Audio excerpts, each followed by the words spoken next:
Blood Sugar Sex Magic Was later. was later. That was not on Rick's label, though. Right. Was that on Warner or Warner's, something? yeah. Rick asked you to do that.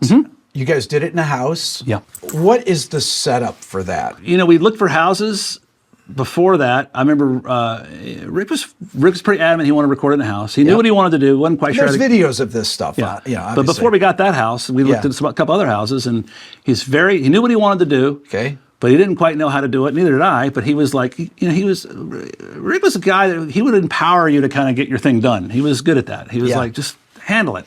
Right. I like that. Yeah. I appreciated that. We looked at a house up in Mulholland. It was a very modern, big house up over, and it had great views, and it had a great like rock wall, mid-century. And this is going to be great. Yeah. I looked at it and I said, there's no way we can record here past 7 o'clock at night. Right. It's just not going to happen. Yeah. Well, what if we put up this and that? Because Rick liked it, and it was cool. I said, the bass is just going to escape. Right. We can record here all day, probably, but once the sun goes down, these are expensive houses. People are going to make us crazy. It's never going to happen.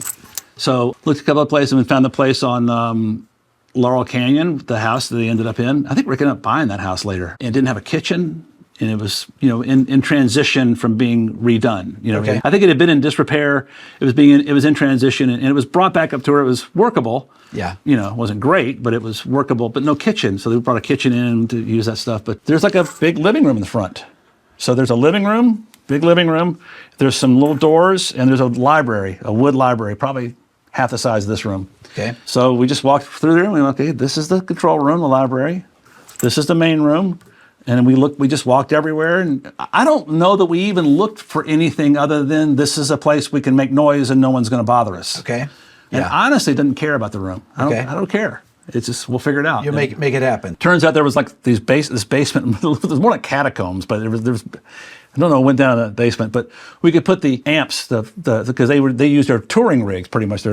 John had his Marshalls and Flea had, I forget what he used, but we put those down in the basement, had the heads upstairs. Okay. So we isolation with that. Okay. And then this is before Pro Tools and stuff. So sure. He hired some guy that did this, that brought a studio, and it was an undertaking. Yeah.